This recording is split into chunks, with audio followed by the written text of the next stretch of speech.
Hallelujah. Praise the Lord. Thank you Jesus.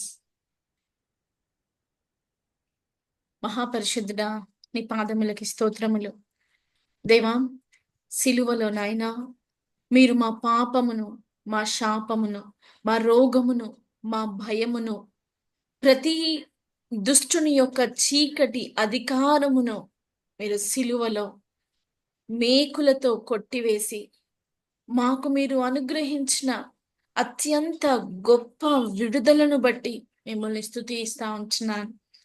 దేవా, అనేకులు ప్రభువా ఈ రోజున దుఃఖిస్తున్నారేమో, కానీ సత్యములో మమ్మల్ని ప్రతిష్ఠించుకొని క్రీస్తు యొక్క మరణము ఎలాగు శుభమో ఈ లోకానికి నాయనా నీ లేఖనాల ద్వారా మాట్లాడిన వాడో తండ్రి, నీకు స్తోత్రాలు. ప్రతి ఒక్కరి మరణము ప్రతి కుటుంబంలో దుఃఖము నింపుతుంది, కానీ నీ మరణము నాయనా మా చీకటిని ప్రవ్వా, మా దుఃఖమును, మా కన్నిటిని, మా రోగముని ప్రవ్వా తుడిచిపెట్టి మాకు సంతోషాన్ని దేవా, నీ యొక్క గొప్ప కృపను బట్టి నిన్ను స్తుతిస్తా ఉంటున్నాను తండ్రి. నీకు స్తోత్రములు ప్రవ్వా, నీకు వందనాలు చెల్లిస్తా ఉంటున్నాను. ఈ లోకంలో నాయన తండ్రి ఎవ్వరికి లేని నిశ్చయత క్రీస్తులో సిలువ కార్యము ద్వారా మీరు మాకు అనుగ్రహించినారు. సిలువలో ఏం జరిగిందో ప్రభా మేము తెలుసుకోవడానికి ఈరోజు మీ పరిశుద్ధాత్మ దేవా మీరు మాతో మాట్లాడమని మిమ్మల్ని బ్రతిమలాడుతున్నాను. దేవా, ఇంకా మనుషులు క్రీస్తుని మతంలోనే అర్థం చేసుకుంటూ ఈ 40 రోజులు మాత్రమే దేవా పరిశుద్ధంగా, పవిత్రంగా, ఎటువంటి మైల మచ్చు లేకుండగా బ్రతికి ఈ గుడ్ ఫ్రైడే తరువాత మరలా లోకంలో కలిసిపోయే భక్తి జీవితాలు మాకొద్దు ప్రభా. ఈ లోకానికి రారాజుగా ఉన్న నిన్ను తెలుసుకోవడానికి, నీ రాజ్య స్థాపనలో నాయనా నన్ను, నా తరతరములను జ్ఞాపకం చేసుకోవడానికి, నేను నా రాజుని, నా ప్రభువుని ఎలా అర్థం చేసుకోవాలో పరిశుద్ధాత్మ దేవా ఈరోజు మీరు మాకు బయలుపరచండి. నీ సిలువ కార్యము ఎంత విలువైనదో, అది ఎంత శ్రేష్టమైనదో దేవా, అది ఎంత ఉన్నతమైనదో మేము తెలుసుకోవడానికి ఈరోజు మీరు మమ్మల్ని సంధించండి. ఈరోజు మమ్మతో మాట్లాడండి ప్రభా. మీకు స్తోత్రాలు దేవా. నీ వాక్యం సెలవిస్తా ఉంటుంది నాయన, నీకు ఇష్టమైన పని అని. సిలువలో యేసు క్రీస్తు ప్రభు వారి యొక్క మరణము నీకు ఇష్టమైనది అని. దేవా, నిన్ను తెలుసుకోవడం మాకు నేర్పించండి. దేవానికి స్తోత్రములు. ఎన్నో గుడ్ ఫ్రైడేలు మా జీవితంలో వస్తా ఉన్నాయి. లోకం అలాగే ఉండింది ప్రభువా, మా కుటుంబాలు అలాగే ఉన్నాయి, మా సంఘాలు అక్కడే ఆగిపోయాయి. కాకుండా నాయన క్రీస్తుని మేము అప్లై చేసుకోవడానికి మాకు సహాయం చేస్తూ రండి. మేము ఇంకా తెలుసుకోవడానికి మా కళ్ళద్దాల్లో నుంచి కాకుండా నీ కళ్ళద్దాల్లో నుంచి, ఈ వాక్యము లోతుల్లో నుంచి మేము తెలుసుకోవడానికి ఈరోజు ఈ రాత్రి మాకు సహాయం చేయమని, ఈ రోజు నుండి ప్రతిరోజు కూడా క్రీస్తులో నాటబడుతూ క్రీస్తులో ఫలభరితంగా మేము జీవిస్తూ మా జీవితంలో ముందుకు వెళ్ళడానికి, ఈ లోకానికి మీరు మమ్మల్ని వెలుగ్గా చేశారు. అటువంటి వెలుగులో నాతో పాటు అనేకులు కూడా క్రీస్తు కొరకు వెలిగించబడ్డానికి మాకు సహాయం చేస్తూ రమ్మని. ఈరోజు ఎవరైతే ప్రభువా రక్షించబడి ఉన్నారో, క్రీస్తుని స్వంత రక్షకుడిగా అంగీకరించి వారి యొక్క ప్రతి భావజాలాన్ని వదిలిపెట్టి క్రీస్తుని క్రీస్తుగా అంగీకరించి, రాజుగా అంగీకరించి, రక్షకుడిగా అంగీకరించి తమ బ్రతుకులు మార్చుకోవడానికి మీతో తీర్మానం చేసుకున్నారు వారందరికీ కూడా నాయన తండ్రి, వారు తీసుకున్న తీర్మానంలో కొనసాగడానికి పరిశుద్ధాత్మదేవ మీరు మెండుగా సహాయం చెయ్యగలరు అని నమ్ముతూ ఈ సెషన్ ని మీకు అప్పగిస్తూ, నేను ప్రకటిస్తున్న ప్రతి వాక్యము సత్యమైనది అని మీ యొక్క సూచక క్రియల చేత నిర్ధారిస్తూ రమ్మని యేసుక్రీస్తు వారి పరిశుద్ధ నామములో ఈ ప్రార్థన అడిగి వేడుకుంటూ, నేను అడిగిన ప్రతి మనవిని మీ నామములో నేను పొందుకొని ఉన్నానని నమ్ముచున్నాను తండ్రి. Amen, amen. Hallelujah. Praise the lord. Thank you Jesus. ఈరోజు సార్వత్రిక సంఘము నియమించింది శుభ శుక్రవారము అని. నేనొక 3 విషయాలని వాక్యంలో నుంచి మీతో పంచుకునే ప్రయత్నం చేస్తాను. మొదటి విషయము, లోకంలో ఎవరైనా చనిపోతే, ఆ రోజు ఆ కుటుంబంలో దుఃఖముంటుంది. కదండీ! ఎంత రోగంతో మంచంలో పడిపోయిన వ్యక్తి చనిపోయినా, ఆ కుటుంబము ఆ వ్యక్తి పట్ల దుఃఖాన్ని సలుపుతారు. లేదంటే భారభరితమైన హృదయంతో ఉంటారు. ఎందుకని? ఆ వ్యక్తిని వాళ్ళు కోల్పోయారని, లేకపోతే ఆ వ్యక్తి వారి మధ్యలో నుంచి వెళ్ళిపోయాడని, అలాంటి ఒక దుఃఖ భారంతో ఆ కుటుంబం ఉంటుంది. ఇది లోకంలో ఉన్నది. మనమంతా కూడా మన ప్రియుల్ని ఒకవేళ కోల్పోయిన అనుభవంలో మీరుంటే, నేను మాట్లాడేది మీకు అర్థమవుతుంది. లోకం నేర్పించిందేంటంటే, లేదంటే మన మన కుటుంబాల్లో, మన పరిసరాల్లో, మన సంఘాల్లో, మనమున్న పరిమితిలో ఎవరినైనా మనం కోల్పోతే ఏడుస్తాం. దుఃఖ దినాలు సలుపుతాం. ఇది పాత నిబంధనలో కూడా మీరు చూస్తారు. కానీ చాలా చిత్రమైన విషయం ఏంటంటే, ఈ లోకానికి రాజుగా ఉన్నవాడు, సర్వలోకాన్ని సృష్టించినవాడు, నేను మీకు ప్రతీదీ కూడా వాక్యంతో తీసుకెళ్తానండి. ఎందుకంటే సొంత మాటలు మనుషుల్ని మార్చవు. కానీ వాక్యం మారుస్తుంది. ఎందుకంటే ఇది జీవము కలిగింది. కొలస్సీలకు రాసిన పత్రిక మీరు తీయగలిగితే బహు సంతోషం. లేదంటే నేను స్క్రీన్ మీద మీకు నేను షేర్ చేస్తాను. మీరు చూడొచ్చు. ఆ! కొలస్సీలకు రాసిన పత్రిక 1:16 వచనాన్ని నేను మీకు హైలైట్ చేసి చూపిస్తున్నాను. చాలా జాగ్రత్తగా ఒక్కొక్క పదాన్ని పరిశుద్ధాత్మ దేవుడు ఎలాగు రాయించాడో దయచేసి గమనించండి. వాక్యం చదవకపోతే క్రీస్తు ఎప్పటికీ అర్థం కాడు. మత్తంలోనే బ్రతుకుతాం. మీరు బాగా అర్థం చేసుకొని ఉండాలి. కొన్ని సంవత్సరాలు గుడ్ ఫ్రైడేలు కొనసాగుతున్నాయి. కొన్ని సంవత్సరాలు ఈస్టర్‌లొస్తున్నాయి. కొన్ని సంవత్సరాలు క్రిస్మస్‌లొస్తున్నాయి. కానీ నీ బ్రతుకులో దేవుడు ఆశించినట్టుగా వాక్యం చెప్తుంది. నువ్వు వెలుగు అని చెప్తుంది. నువ్వు లోకానికి వెలుగు. నీ ఇంటికి వెలుగు కాదు. నీ ఇంటికి కాదు నువ్వు వెలుగు. లోకానికి దేవుడు నిన్ను నియమించినాడు వెలుగ్గా. దేవుడు నన్ను లోకానికి వెలుగు అన్నప్పుడు నేనెందుకు ఉండలేకపోతున్నాను? నేనే ఎందుకు చీకట్లో ఉంటాను? నేనే ఎందుకు ఇంకా ఫోన్‌కి అడిక్ట్ అయిపోయాను? నేనే ఎందుకు ఇంకా అబద్ధాలాడతాను? ఇంకా పరాయి స్త్రీని చూస్తాను? ఇంకా నా సొంత భార్యని తిడతాను?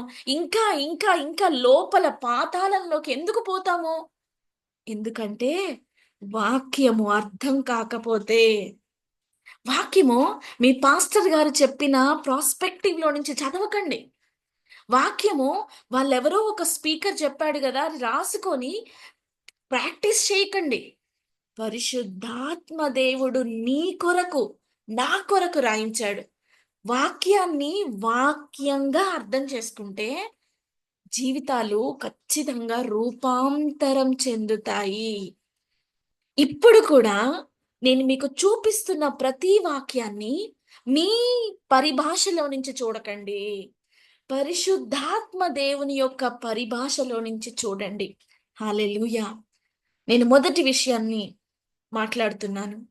కొలస్సీలకు రాసిన పత్రిక మొదటి అధ్యాయం 16 వచనంలో ఏలయనగా ఆకాశమందు ఉన్నవియు, భూమి మీద యున్నవియు దృశ్యమైనవి కానీ, అదృశ్యమైనవి కానీ అవి సింహాసనములైన, ప్రభుత్వములైన, ప్రధానులైన, అధికారమైన ఏదైనా ఆయన యందు, ఆయన ద్వారా, ఆయనను బట్టి సృజించబడింది.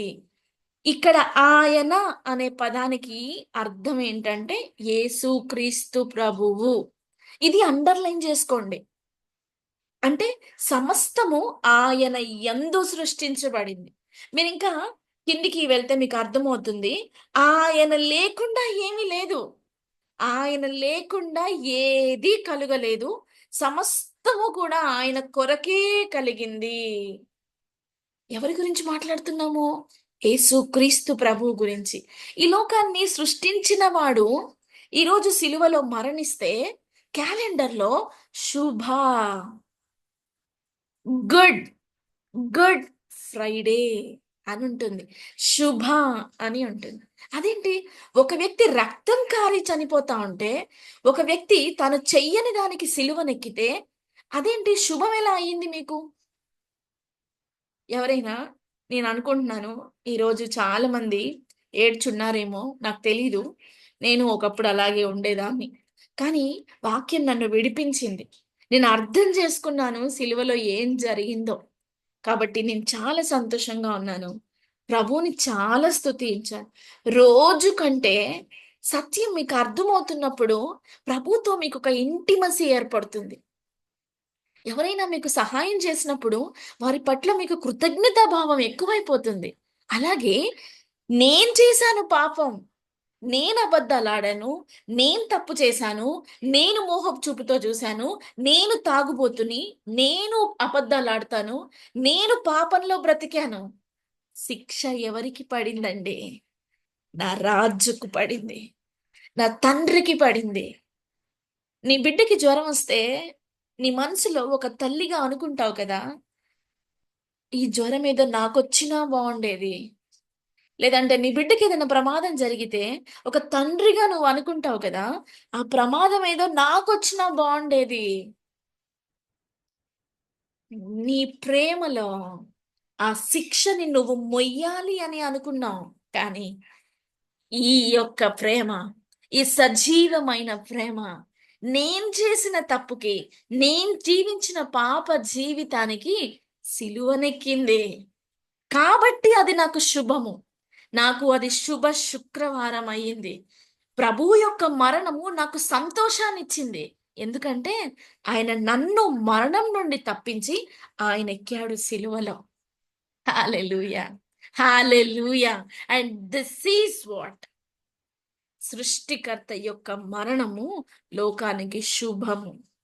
ఒకవేళ నువ్వు సిలువలో ప్రభు చనిపోకుండా ఉంటే బావుండు అని అనుకుంటే, ఆ రోజు పేతురుతో మాట్లాడిన యేసయ్య ఈరోజు నీతో కూడా మాట్లాడుతున్నాడు. పేతురు అంటాడు, యేసుక్రీస్తు ప్రభువారు మొదటగా మాట్లాడతారు. నేను 3 దినాలు శ్రమలోకెళ్తాను. 3 దినాల తర్వాత శ్రమలోకెళ్తాను. నన్ను ప్రధాన యాజకులు తీసుకెళ్తారు, శ్రమ పెడతారు, సిలువకి అప్పగిస్తారు అని అన్నప్పుడు పేతురు ఇమ్మీడియేట్‌గా ఏమంటాడో తెలుసా? ప్రభువా నీకు ఆ సిలువ దూరమవును గాక అని అంటాడు. మనం కూడా అలాగే అనుకుంటాం కదండీ! ఒక మనిషిగా పక్కన వారికి కష్టం వస్తుంది అంటే, ఆ కష్టం నీకు దూరం అవును గాక అని అనుకుంటాం. పేతురు మంచిగానే అన్నాడే. ఎందుకు ప్రభువేమంటాడో తెలుసా? సాతానా, సాతానా పేతురుతో కాదు దేవుడు మాట్లాడింది. పేతురు ఎవరి ద్వారా ఇన్‌ఫ్లూయెన్స్ అయి మాట్లాడాడో, ఎవరి ద్వారా ప్రభావితమై పలికాడో, దాన్ని ప్రభువు కొట్టివేస్తాడు. సాతానా నీవు నా వెనుకకి పొమ్ము అంటాడు. అంటే నువ్వు సిలువని బట్టి బాధపడొద్దు. ప్రభువు నా కొరకు సిలువ వేయించుకున్నాడు. ప్రభువుకి మెల్లో కిరీటం పెట్టారు. ప్రభువు రక్తం కార్చాడు. దాని గురించి నీ కన్నీరు ఉంటే నువ్వు ప్రభువుతో ప్రభువుని, వాక్యాన్ని అసలు అర్థమే చేసుకోలేదని అర్థం. అందుకే మన బ్రతుకులు మారట్ల. ఎక్కడున్నామో అక్కడే ఉన్నాం. రక్షించబడ్డాం ఈరోజు. బాప్టిజం తీసుకున్నాము. అప్పుడు మన ఆత్మీయ జీవితం ఎలా ఉందో, ఎన్నేండ్లైనా అలాగే ఉంటుంది. నువ్వు ఇంకా ప్రభువుని అలాగే చూస్తే. ప్రభువుని ఎలా అర్థం చేసుకోవాలి అంటే, సర్వ సృష్టికర్త అయిన వాడు నా కొరకు మరణిస్తే, నేనెందుకు సంతోషంగా ఉండాలి? దానికి ఆన్సర్ ఏంటంటే, ఆయన నాకు బదులుగా మరణించాడు. ఎందుకు నీకు సంతోషం? ఆయన నీకు బదులుగా మరణించాడు. ఎందుకు నీకు సంతోషం? ఆయన నన్ను మరణం నుండి తప్పించి, ఆయన మరణానికెక్కాడు. అందుకు సంతోషం. అందుకు నాకు కృతజ్ఞత. అందుకు నా ప్రభువంటే నాకిష్టం. అందుకు నా పాపం అంటే నాకు అసహ్యం. నా పాపము, నా దోషము నన్ను సిలువకి తీసుకెళ్తుంది. నన్ను శిక్షలోకి తీసుకెళ్తుంది. మీకు తెలిస్తే అండి Indian constitution it's not about the Indian constitution. A constitution అయినా తీసుకోండి. ఏ ఊర్లో తప్పు చేసినా శిక్ష ఉంటుంది. ఏ దేశంలో తప్పు చేసినా శిక్ష ఉంటుంది. దాన్నే మనం రాజ్యాంగం, చట్టం, ధర్మం ఇలా పదాలు పెడదాం. అలాగే నువ్వు తప్పు చేశావు కదా! నీ జీవితం నువ్వు ఒక్కసారి ఊహకి తెచ్చుకోండి. తల్లి గర్భము నుంచి బయటికి వచ్చినాక మీ ఊహ మీకు ఊహ తెలిసినప్పుడు, నా పేరు తెలిసినప్పుడు, నేను బట్టలు వేసుకోవాలి అనే జ్ఞానం నాకు పుట్టినప్పుడు, దాన్ని మనం ఊహ తెలిసినప్పుడు అని అంటాం కదా! అప్పటి నుంచి ఈ రోజు వరకు ఎన్ని తప్పులు చేశాం మనం? ఎన్ని తప్పులు చేశాం మనం? ఎన్నిసార్లు బూతులు మాట్లాడాం? ఎన్నిసార్లు అబద్ధాలు ఆడాం? ఎన్నిసార్లు మోసం చేసుకున్నాం? ఎన్నిసార్లు you cannot counted. You cannot counted. ఇంత అపరిశుద్ధమైన జీవితాల్లో మనం ఉన్నప్పుడు దీన్నేమనిందో తెలుసా బైబిలు? పాపము అని పిలిచింది. దేవుడు న్యాయాధిపతి. ఈ పాపానికి శిక్ష వెయ్యాలి. పాపికి కాదు శిక్ష, పాపానికి శిక్ష వెయ్యాలి. కాబట్టి ప్రభు చేసింది, తండ్రి అయిన దేవుడు ఏం చేశాడో తెలుసా? ఈ పాపానికి శిక్ష, ప్రతి మనిషి చేసే పాపానికి శిక్ష ప్రభువు శరీరములో విధించాడు. మొదటి అంశం ఏంటండి? ఎందుకు యేసుక్రీస్తు ప్రభు వారిని సిలువలో హింస పెట్టి రక్తము కారునంతగా బాధలో ఉంటే క్యాలెండర్లో శుభ శుక్రవారం అని ఉంటుంది. ఎందుకంటే ఆయన నా సృష్టికర్తగా, నా తండ్రిగా, నా దేవుడుగా, నా శిక్షనంతా ఆయన మోసి నన్ను తప్పించాడు. అది నాకు శుభము. సర్వ మానవాళికి అది శుభము. రెండో విషయం, ప్రతి మనిషి కూడా పాపము యొక్క క్షమ గురించి పరితపిస్తాడు. మీకు తెలుసో తెలీదో కానీ ప్రతి ఒక్కడికి కూడా ఆశ ఏంటో తెలుసా అండి? చచ్చిపోయిన తర్వాత స్వర్గానికి వెళ్ళాలనే ఆశ ప్రతి ఒక్కరికి ఉంటుంది. ఈ లోకంలో భార్య పెట్టే టార్చరు, భర్త పెట్టే టార్చరు, ఇక్కడ చూసిన నరకము చాలా చిన్నది. మనం అనుకుంటాం కదా, మీ మీ భర్త రోజు మిమ్మల్ని తిడతా ఉంటే ఈ నరకం నుంచి ఎప్పుడు విముక్తి అని అనుకుంటాం. అసలు ఇది నరకమే కాదండి. నరకం ఏంటో బైబిల్లో ఉంది, క్లియర్ గా రాసింది. నిత్య నరకము అని రాసింది తెలుసా? నిత్య నరకము అంటే అర్థం ఏంటండి? ఎల్లప్పటికీ ఉండేది. నరకము అంటే మీకు అర్థమయ్యే భాష చెప్తాను. దేవుడు లేని స్థలము. సింపుల్. నరకం అంటే అర్థం ఏంటంటే దేవుడు లేని స్థలము. అక్కడ దేవుడు లేడు. మరి ఎవరున్నారు? అది ఎవరి కోసం చేశారు? మత్తయి సువార్తలో చాలా కూలంకషంగా రాశారు, చాలా డీటెయిల్డ్ గా రాశారు. నరకం దేనికోసం అంటే అపవాది దాని సంబంధుల కోసం. ఎవరి కోసం అండి నిత్య నరకము? అపవాది దాని సంబంధుల కోసం. మనుషుల కోసం చెయ్యలా దేవుడు. మరి మనుషులకు ఏం చేశాడు దేవుడు? ఆదికాండం మొదటి అధ్యాయంలో భూమి ఆకాశములను సృజించి పశుపక్షాదులను చేసి చెట్లని సృష్టించి సమస్తాన్ని చేసి తరువాత మనిషిని సృష్టించి ఆదికాండం 1:26లో దీన్ని మీరు ఏలండి, రూల్ దిస్ ఎర్త్ అంటాడు ప్రభు. మనుషులకు ఏమిచ్చాడు? ఈ భూమినిచ్చాడు ఆయన. ఈ భూమిలో నిన్ను పుట్టించడానికి ముందే సమస్తాన్ని చేశాడు ఆయన. మనుషులకేమో భూమినిచ్చాడు, అపవాది దాని సంబంధులకేమో నరకాన్ని ఏర్పాటు చేశాడు. ఇప్పుడు మనిషికి దేవుడిచ్చింది ఫ్రీ విల్. ఎందుకని? ఆయన పోలికలో ఆయన స్వరూపంలో దేవుడు మనిషిని చేశాడు కదా. అంటే ప్రభు ఎలాగైతే స్వయం చిత్తం ఎలా అయితే ఉంటుందో, అంటే నాకు నచ్చిందని నేను ఎంచుకుంటాను, నాకు నచ్చిందని నేను తీసుకుంటాను అనే దీన్ని ఏమంటామంటే ఇంగ్లీష్లో ఫ్రీ విల్ అని పిలుస్తాం. ఈ ఫ్రీ విల్ మనల్ని చాలా ప్రమాదంలో పడేసింది. అపవాది ఆదాం దగ్గరకు వస్తాడు. అపవాది ఆలోచన పుట్టిస్తాడు. చంపలే ఆదాముని. మీరు బైబిల్లో చూస్తే మీకు అర్థమవుతుంది, చంపలేదు ఆదాముని. ఏం చేశాడు? ఆలోచన ఇచ్చాడు. ఏం ఆలోచన? ప్రభువేమో ఈ చెట్టు ఫలం తినొద్దు అంటాడు. అపవాది ఏం చేస్తాడు? అ- ప్రభు ఏం చెప్పాడు? తినవద్దు అంటే అపవాది అది నిజమా అనే క్వశ్చన్ వేస్తాడు. ప్రభు ఆన్సర్ చెప్తాడు, తినొద్దు. చాలా చాలా క్లారిటీగా చెప్తాడు ప్రభు. ఇప్పుడు అపవాదొచ్చి ఇది నిజమా? తినొద్దన్నాడా దేవుడు? మీరది తింటే దేవదూతలు అయిపోతారు అని చెప్తాడు. యాక్చువల్‌గా వాళ్ళు చెయ్యబడ్డది దేవుని పోలికలో. దేవదూత పోలిక గాదు. దేవుని పోలిక, ఉన్నతమైన పోలికలో చేయబడితే, అపవాదొచ్చి ఒక ఆలోచన ఇవ్వగానే, ఇప్పుడు వీళ్ళేం చేశారు? దాన్ని నమ్మారు. ఇది పాపమయ్యింది. పాపం అంటే అర్థం ఏంటంటే, దేవుని మాటని నమ్మకపోవడం. దేవుడు ఒక మాట చెప్పినప్పుడు దాన్ని నమ్మకపోతే దాన్ని పాపంగా పరిగణించారు. అందుకే బైబిల్‌లో ఆజ్ఞ అతిక్రమము పాపము అని ఉంది. ఆజ్ఞ అతిక్రమము. మీరు గ్రీక్ ట్రాన్స్‌లేషన్, హీబ్రూ ట్రాన్స్‌లేషన్‌లో చూస్తే దేవుని మాటని అతిక్రమిస్తే అనే అర్థం వచ్చే వ్యాకరణాన్ని వాడారు. దేవుడు ఒకటి చెప్పి దాన్ని మనము వక్రీకరించినా, వ్యతిరేకించినా అది పాపంగా పరిగణించబడింది. ఇప్పుడు ఈ పాపానికి శిక్ష ఎలా వస్తుంది?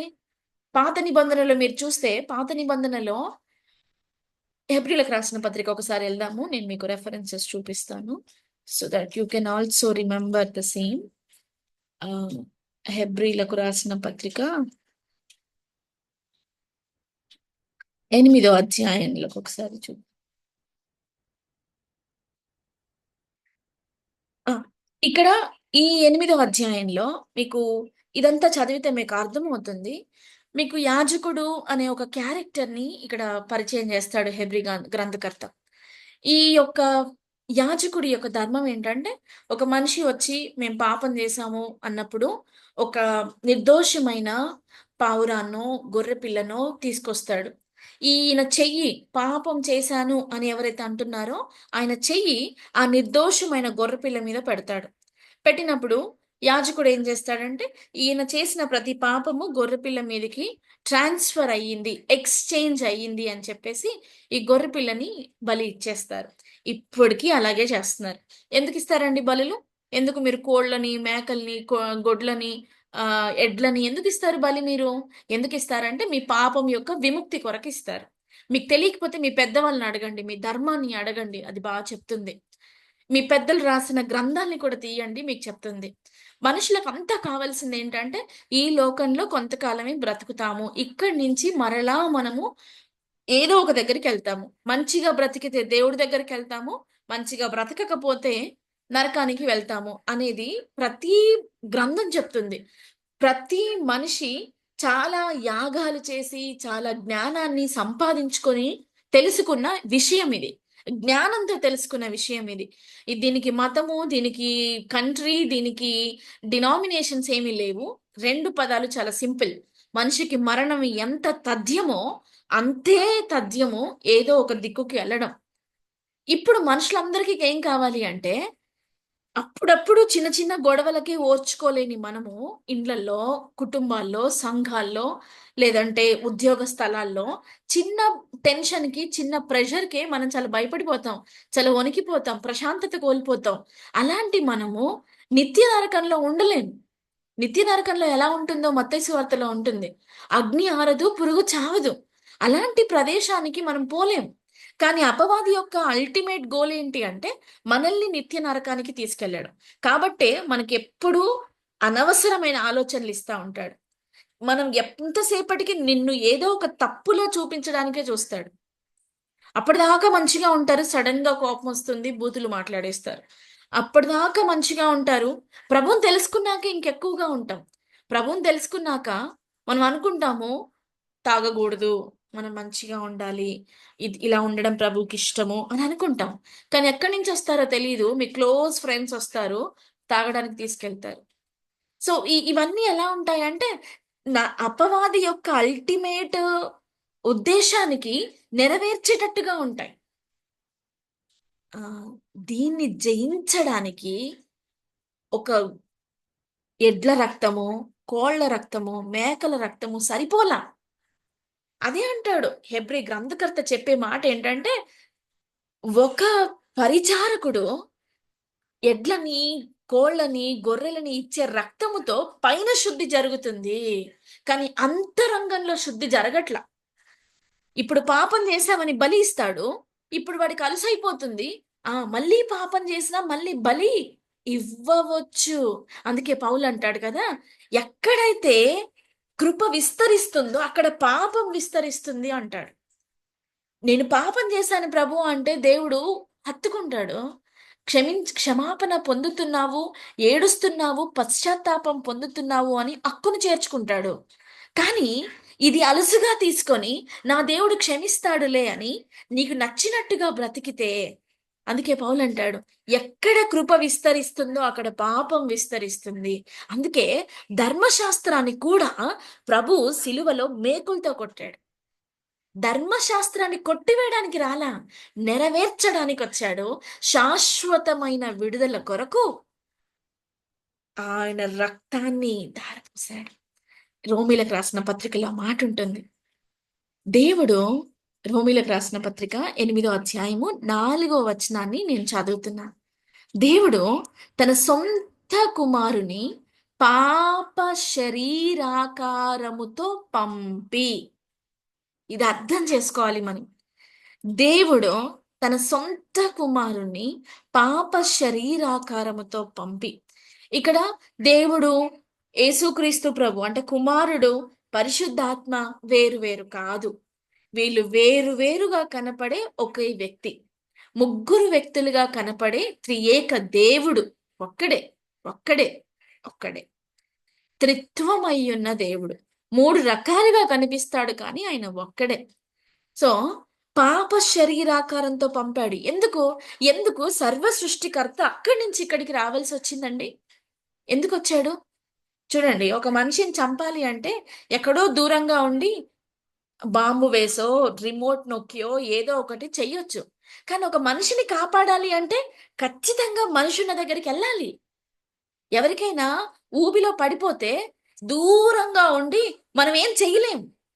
అదే ఒక మనిషిని చంపాలి అంటే, దేవుడు మనుషుల్ని చంపాలి అనుకుంటే కరోనా లాంటి ఒక వైరస్ ని మళ్ళీ పుట్టించొచ్చు, ఓ సునామీని పంపించొచ్చు. చంపడం చాలా తేలిక. ప్రైజ్ అలార్డ్.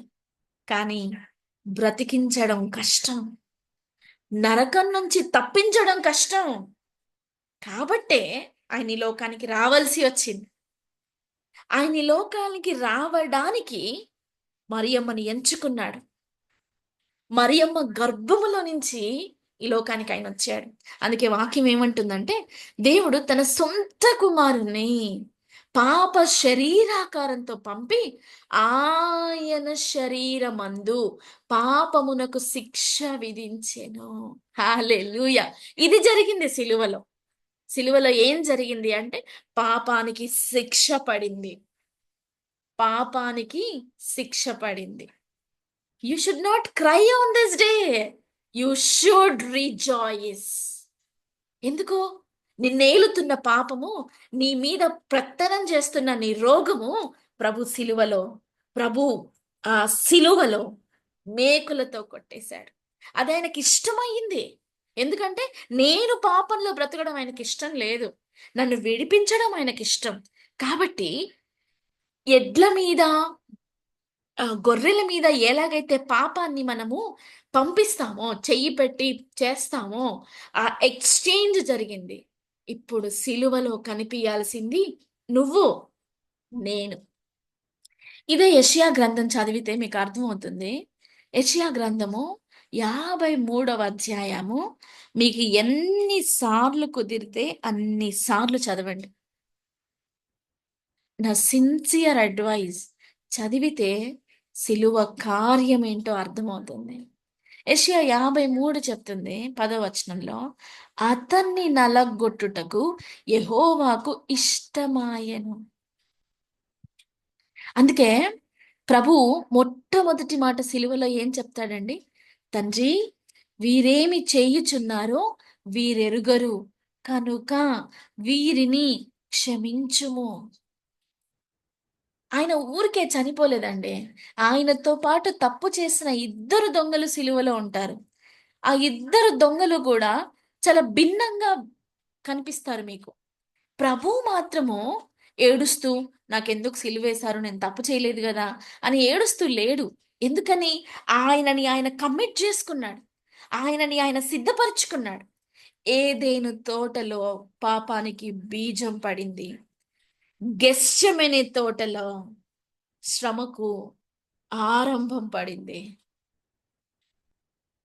ఆఖరిగా సమాధుల తోటలో పాపాన్ని, పాపపు ముళ్ళుని విరిచి మిరాజు పునరుద్ధాన శక్తితో లేస్తాడు. ఇది సత్యం. ఈ సత్యం మీకు అర్థమైతే మనం మతంలో బ్రతకం, రిలీజియన్ గా ఉండం. ఈ సత్యము క్రైస్తవుల కొరకు కాదండి, సమస్త మానవాళి కొరకు. ఈ సత్యం తెలుసుకున్నవాడు పాపానికి, శాపానికి లొంగిపోయి బ్రతకడు. రే తాగుదాం రారా అంటే వాడేమంటాడో తెలుసా? నేను ప్రభు రక్తముతో కొనబడ్డవాడను, నేను తాగను. ఎవరు చెప్పారు నీకు? నా రాజు, నా దేవుడు నా బదులు సిలువలో మరణించాడు. ఆ తాగుబోతుగా ఉన్నవాడు, ఆ తిరుగుబోతుగా ఉన్నవాడు, ఆ తప్పులు చేసి బ్రతికేవాడు సిలువలో చచ్చిపోయాడు. ఈరోజు నేను క్రీస్తుతో కూడా లేపబడిన వాడను. అందుకే వాక్యం ఏంటుంది? మీరు విలువ పెట్టి కొనబడ్డవారు. ఇంకా మీరు మూలాల్లోకి వెళ్తే వాక్యం చెప్తుంది, మీ హృదయము దేవుని ఆలయం. ఇది జరిగిందండి సిలువలో.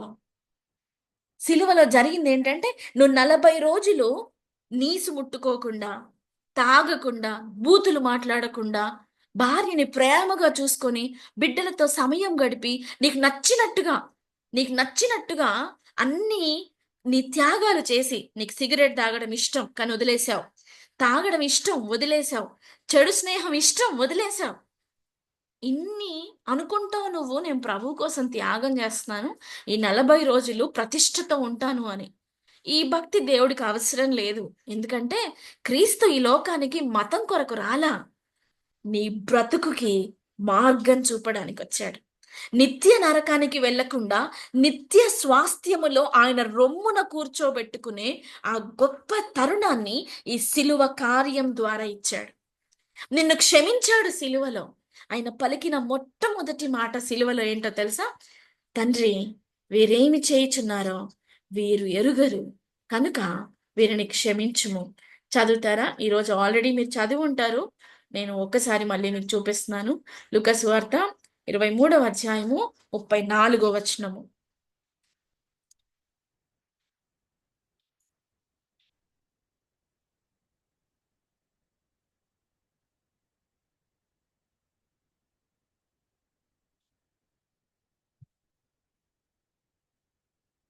ఎవరైనా తీసుంటే చదవండి, లేదంటే నేను ఇక్కడ స్క్రీన్ మీద పెడతాను. మీకు స్క్రీన్ లో కనిపిస్తుంది చూడండి. యేసుక్రీస్తు ప్రభు వారు సిలువలో ఎలాంటప్పుడు తెలుసా అండి ఈ మాట పలికింది? అప్పటికి ఆయనకి 39 కొరడా దెబ్బలు. కొరడా దెబ్బలు అంటే దెబ్బ తగలకుండా కొట్టుకునేవి కాదండి. వాటికి చివర్లో మేకులు ఉంటాయి, చివర్లో సీకులు ఉంటాయి, కత్తులు ఉంటాయి.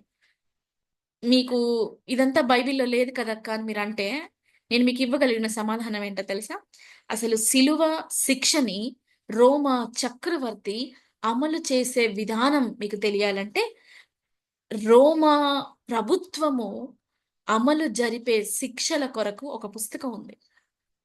ఆ పుస్తకం చదవండి, మీకు అర్థమవుతుంది. ఆ పుస్తకంలో చాలా ఖచ్చితంగా రాశారు సిలువ శిక్ష వాళ్ళు ఎట్లా జరిపిస్తారు. ప్రభువుకి వేసిన సిలువ శిక్ష అత్యంత క్రూరమైంది. ఎందుకంటే వారు దేవదూషణ అనే నేరం కింద ప్రభుకి సిలువేస్తారు. దేవదూషణలో ప్రభు ఏమంటాడంటే, నువ్వు దేవుని కుమారుడువా అని అడిగినప్పుడు నీవన్నట్టే అంటాడు. అంటే దేవుడితో సమంగా ఆయనను ఎంచుకున్నాడు అని చెప్పేసి వాళ్ళు సిలువేస్తారు. ఇది ప్రభుకి పడిన శిక్ష. ప్రభు తప్పు చేశాడనో, ఏదో చేశాడనో చేయలా. ఆ! ఇంకా చాలా మంది అంటారు, దేవుడు దేవుడైతే మేకుల్ని ఎందుకు తీసుకోలేకపోయాడు అని. నేను మళ్ళీ మళ్ళీ చెప్తున్నాను, ఆయన సిలువకి ఎక్కింది నీకు నాకు బదులుగా. సిలువ వద్దు అనుకునేవాడు, సిలువని దేవుడు ఎందుకు తప్పించుకోలేదు అనుకునేవాడికి సిలువ శక్తి అర్థం కాదు. ఆయన సిలువ వేయబడకపోయి ఉంటే ఈరోజు నాకు నీకు రక్షణే లేదు. అసలు రక్షణ అనే పదానికి అర్థమే లేదు. ఆయన సిలువలో పాపాన్ని సంహరించాడు కాబట్టి ఈరోజు నాకు రక్షణ. హల్లెలూయా. ఇది ఆయన మాట్లాడిన మొదటి మాట. 39 కొరడా దెబ్బలు ఆ సీకులతో, మేకులతో చర్మం అంతా కూడా ఊడిపోయి లోపల ఆయన అవయవాలు కనిపించేవి. మీరు అదే యెషయా గ్రంథం చదివితే మీకు అర్థమవుతుంది. ప్రభు ఎంత శ్రమ పడినాడో మీకు అర్థమవుతుంది. నేను మీకు చూపిస్తున్నాను. ఆ! మన అతిక్రమ క్రియలను బట్టి నేను 5వ వచనాన్ని చదువుతున్నాను. మన అతిక్రమ క్రియలను బట్టి ఎందుకు ఆయన సిలువలో గాయపడ్డాడు? ఎందుకు ఆయనని అన్ని సార్లు కొట్టారు? ఎందుకు ఆయన రక్తం ఏరులై పారింది?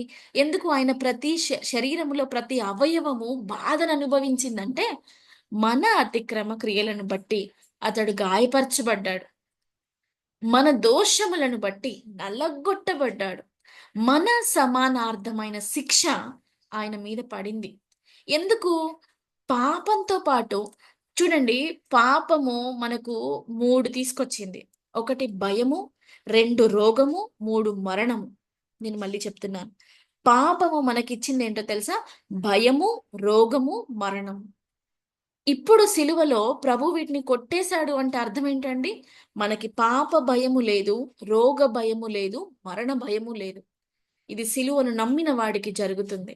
అందుకే యెషయా ప్రవక్త రాస్తూ అంటాడు, ఈయన ఇంత బాధను అనుభవించి నీకేమిచ్చాడో తెలుసా?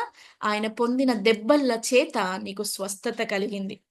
అంటే ఆయన శరీరం మీద ఈరోజు నువ్వు అనుభవిస్తున్న రోగాన్ని కూడా ఆయన ఆల్రెడీ అనుభవించాడు. తెలియని రోగం చేత నువ్వు బాధపడితే, ఆ రోగాన్ని సిలువలో ఉన్న ప్రభువు మీద చూడు. Exchange your disease. You put your disease upon the cross. You will be redeemed from your cross. Hallelujah! నీకు స్వస్థత దొరుకుతుంది. సిలువను గూర్చిన వార్త నశించిపోయేవాడికి వెర్రితనం, ఫూలిష్‌గా కనబడతది. కానీ రక్షించబడ్డ మనకు దేవుని శక్తి. The power, the power of God. ఈ రెండో విషయంలో దేవుడు మనకి ఇచ్చిందేంటంటే నిత్య స్వాస్థ్యము, లేదంటే పరలోకము ఆయన మనకి అనుగ్రహించింది. రెండో మాట లూకా సువార్త 23:43 వచనంలో మీకు కనిపిస్తుంది. ప్రభువు క్షమాపణ పొందిన మనల్ని క్షమించిన తర్వాత, లేదంటే యేసుక్రీస్తు ప్రభువులో తండ్రి అయిన దేవుడు నా పాపాన్ని క్షమించిన తర్వాత నాకు కలిగేదేంటో తెలుసా? ఆ! 43 వచనం. లూకా సువార్త 23 అధ్యాయము 43 వచనం. అందుకాయన వానితో, నేడు నీవు నాతో కూడా పరదైసులో ఉందువు. ఎవరికి పరలోకం? ఎవరైతే క్షమాపణ పొందుతారో, ఎవరైతే క్షమాపణ పొందుతారో వారికి పరదైసు. దేన్ని బట్టి క్షమాపణ పొందాలి? మన పాపాన్ని బట్టి, మన పాపపు జీవితాన్ని బట్టి క్షమాపణ పొందాలి. ఎక్కడ పొందాలి? సిలువ దగ్గర, ప్రభు దగ్గర. ఈ రోజు కూడా ప్రభు యొక్క రక్తము జీవము కలిగిందే. ఈ రోజుకి కూడా సిలువ శక్తి పనిచేస్తున్నదే. 2025 సంవత్సరాల క్రితం ఆయన సిలువలో యాగం చేసినప్పుడు, సిలువ యాగం చేశాడు. అది ఈ రోజుకి జీవాన్నిస్తుంది. ఇప్పటికి కూడా నీ పాప జీవితాన్ని ప్రభు దగ్గరికి తీసుకురా. ప్రభువుని అడుగు, దేవా నేను ఇలాంటి రొంపిలో బ్రతకడం నాకిష్టం లేదు. నువ్వేంటో నేను తెలుసుకున్నాను. నన్ను క్షమించు ప్రభువా అని ఇప్పటికి ప్రభువుని అడిగి, నీ పాపము నుంచి, శాపము నుంచి, నీ మరణ భయము నుంచి విడిపించబడతావు. తద్వారా పరదైసులో నువ్వు ప్రవేశించగలుగుతావు. అలాగే ప్రభు మూడో మాట కూడా సిలువలో పలుకుతాడు. మూడో మాటలో యోహాను సువార్త 10:26లో అమ్మా ఇదిగో నీ కుమారుడు అని తన తల్లితో చెప్తాడు.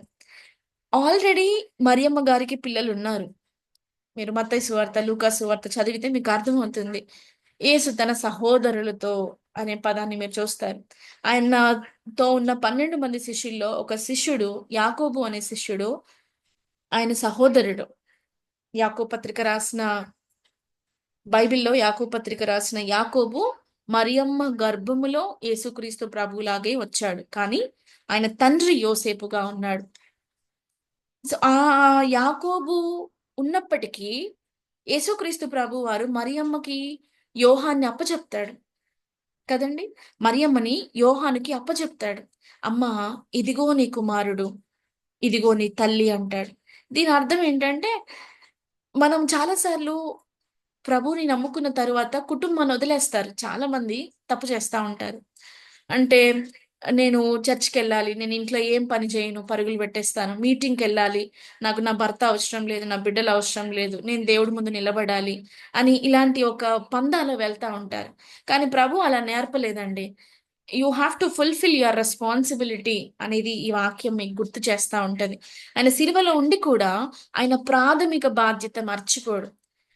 ఇక్కడ మనకర్థం కావాల్సిందేంటంటే, నేను బైబిల్ చదవడానికి, లేకపోతే నేను మీటింగ్స్‌కి వెళ్ళడానికి, ఇంకేదో చెయ్యడానికి, నా భక్తి జీవితంలో నేను ముందుకు వెళ్ళడానికి, నా కుటుంబం నాకెప్పుడూ అడ్డం కాదు.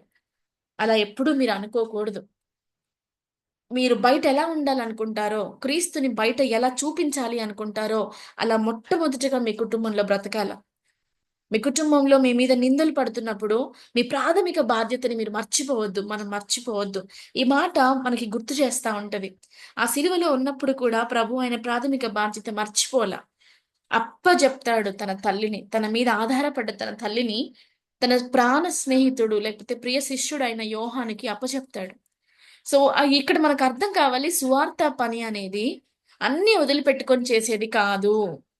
దేవుడు నీకప్పగించిన ప్రతి విషయంలో బాధ్యత కలిగి ఉండాలి అనే మాట మనకి ఆ మూడవ మాటలో అర్థమవుతుంది. ఆఖరిగా నాలుగవ మాట నేను మీకు చెప్తాను. ఇది చాలా ఇంపార్టెంట్ థింగ్. అప్పటి వరకు ప్రభువు తండ్రి, తండ్రి, తండ్రి అని మాట్లాడతాడు. మత్తయి సువార్తలో నుంచి మొదలుపెడితే ఆఖరి వరకు కూడా యేసుక్రీస్తు ప్రభువారు ఎక్కడ అయినా తండ్రిని తండ్రి అనే పిలుస్తాడు. కదండీ! ఇక్కడ మత్తయి సువార్తలో మాత్రమే మనం చూస్తే, "నా దేవా, నా దేవా" అంటాడు. అదేంటి? అప్పటి వరకు తండ్రి అని పిలిచాడు. ఆల్ ఆఫ్ సడెన్ సిలువలో దేవా అని పిలుస్తాడు. దేవుడు అనే మాట మీకు కనిపిస్తుందక్కడ. "నా దేవా, నా దేవా నన్నెందుకు చెయ్యి విడిచితివి" అనే పదం మీరు చూస్తారు. దీనికి మీకు అర్థమవుతుందా? మొట్టమొదటి మాటలో తండ్రి అని పిలిచిన ఆయన, నాలుగవ మాటలో నా దేవా అని పిలుస్తాడు. దాని అర్థం ఏంటంటే, పాపము మన మీద పడ్డప్పుడు, మనము దేవాతి దేవుణ్ణి తండ్రి అని పిలవడానికి లేదు. కదండీ! అందుకే పాత నిబంధనలో ఎవ్వరూ కూడా దేవుణ్ణి తండ్రి అని పిలవల. ఇప్పుడు యేసుక్రీస్తు ప్రభువు వారి యొక్క శిలువ కార్యము ద్వారా దేవాతి దేవుణ్ణి తండ్రి, నాయనా, అబ్బా అని పిలుస్తున్నాం మనం. హల్లెలూయా! ఇది నీకు సిలువ తీసుకొచ్చి పెట్టిన గొప్ప భాగ్యం. సృష్టికర్త అయిన వాడిని, రాజులకి రాజుని నేను తండ్రి అని పిలవగలుగుతున్నాను. ఎలాగో యేసుక్రీస్తు ప్రభువు వారిలో ఇందాక మనం చదివాం కదండీ! రోమీలకు రాసిన పత్రిక 8వ అధ్యాయం 4వ వచనంలో శరీరమందు పాపమునకు శిక్ష విధించబడింది. ఈ పాపానికి శిక్ష విధించబడ్డప్పుడు, ఇప్పుడు దేవుడు అనే స్థానంలో నుంచి నా పాపం నా మీద నుంచి వెళ్ళిపోయిన తర్వాత, నేను దేవుణ్ణి తండ్రి అని పిలుస్తున్నాను. మీరు మత్తయి సువార్త మొదటి అధ్యాయం ఆఖరి భాగంలో చూస్తే, ఆదాము దేవుని కుమారుడు అని ఉంటుంది. ఆదికాండంలో కూడా చూస్తే, మనుషుల్ని ఆయన పోలికలో చేసుకున్నాడు. We are the sons and daughters of the most high God. Praise the lord. And this is what the blessing we got from the cross. సిలువలో జరిగింది ఇది. నేను నా సర్వశక్తిమంతుడైన దేవుణ్ణి తండ్రి అని పిలవడానికి యేసుక్రీస్తు ప్రభువారు దేవా అని పిలుస్తాడు. అందుకే అక్కడ ఆ మాట అంటాడు ఆయన, నా దేవా, నా దేవా నన్నెందుకు చెయ్యి విడిచితివి. ఆ, ఇది నాలుగవ మాటగా మనం చూస్తాం. ఐదవ మాటలో ఆయనకి దాహమైనట్టుగా చూస్తాం మనం. ఆ! లేఖనము నెరవేరునట్లు నేను దప్పిగొనుచున్నాను అంటాడు. సో, ఆయన యొక్క దప్పి అంటే అర్థం ఏంటంటే థర్స్ట్ అబౌట్ సంథింగ్. ఆయన ఆకలి. ఆయన ఆకలేంటి? తండ్రి చిత్తాన్ని నెరవేర్చడం. తండ్రి చిత్తం ఏంటండి? ఇప్పుడు మనం చదివాం. పాపమునకు శిక్ష విధించడం. దాని గురించి ప్రభువు సిలువలో మాట్లాడతారు. ఆరో మాటగా సమాప్తమైనది అని చూస్తాం మనం. సమాప్తమైనది. దేవుడు ఆల్రెడీ సమాప్తం చేశాడు. కానీ మనం మాత్రము ప్రతి శుభ శుక్రవారానికి ఓపెన్ జేస్తాం. కదండీ! ఇంకా మాట్లాడితే ప్రతి డిసెంబర్ 31కి కొత్తగా పాపాలు ఒప్పుకుంటాం. ప్రభు వాక్యం ఏం చెప్తుంది? సమాప్తమైంది. ఇప్పుడు నువ్వు చేయాల్సిందేంటంటే నీ వ్యక్తిగతంగా నీ జీవితాన్ని నువ్వు ఒప్పుకోవాలి ప్రభు దగ్గర. ఇప్పుడు ఈసారి మీరు ఉపవాసం చేశారు. ఈసారి మీ పాపాలు ఒప్పుకున్నారు. మళ్ళీ గుడ్ ఫ్రైడే మళ్ళీ వచ్చే సంవత్సరం వస్తుంది. మళ్ళీ మీరు కొత్తగా మళ్ళీ పాపాలు ఒప్పుకుంటారు. ఇది కాదండి ప్రభు ఆశించిన జీవితం. మనం ఈ లోకానికి వెలుగ్గా బ్రతకాలి. ఆ స్థాయికి మనం వెళ్ళాలంటే ప్రభువుని పూర్తిగా అర్థం చేసుకోవాలి. అందుకే ప్రభు అంటాడు సమాప్తమయింది. ఏం సమాప్తం చేశాడు? ఏదైతే పాపం మన మీద పెత్తనం చేస్తా ఉందో, దాన్ని ఆయన సమాప్తం చేశాడు. అందుకే మీకు కొలస్సీలకు రాసిన పత్రికలో వాక్యం కనిపిస్తా ఉంటది. ఆయన అంధకార సంబంధమైన అధికారములో నుండి మనలను తన కుమారుని అధికారంలోకి తీసుకొచ్చాడు. 13వ వచనంలో. మనలను అంధకార సంబంధమైన అధికారములో నుంచి విడుదల చేశాడు. అందుకే సమాప్తమైంది. సిలువలో ఆయన సమాప్తం చేశాడు. నీ మీద చీకటికి అధికారం లేదు. నీ మీద పాపానికి అధికారం లేదు. నీ మీద రోగానికి అధికారం లేదు. You are body of the Christ. మనం క్రీస్తు శరీరములో అవయవములం. రోగం మన మీదికి వచ్చినప్పుడు రోగాన్ని మనం భరించకుండా రోగంతో మీరు మాట్లాడడం నేర్చుకునే స్థాయికి వెళ్ళాలి. మిమ్మల్ని ఎవరైనా చెడపడానికి వచ్చినప్పుడు, మిమ్మల్ని ఎవరైనా మీ ఆలోచన పాడు చేయడానికి వచ్చినప్పుడు, మీరొక తీర్మానం తీసుకున్నారు ఈరోజు. ప్రభువా, ఈ 40 రోజులు ఎలా బ్రతికానో, ఇక మీదట అలా బ్రతకాలనుకుంటున్నాను అని మీరు అనుకున్నప్పుడు, దుష్టుడు దాన్ని చెడపడానికి ఎవరినో ఒకరిని పంపిస్తాడు మీ దగ్గరికి. అప్పుడు మళ్ళీ మీరు ఆ ట్రాప్‌లో పడిపోకుండా, మీరు ఈ మాట చెప్పాలి. మీ మనస్సుతో చెప్పాలి. మీ యొక్క అణువణువుతో చెప్పాలి.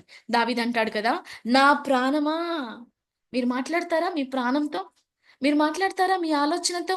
మీరు మాట్లాడతారా మీ ఆత్మతో?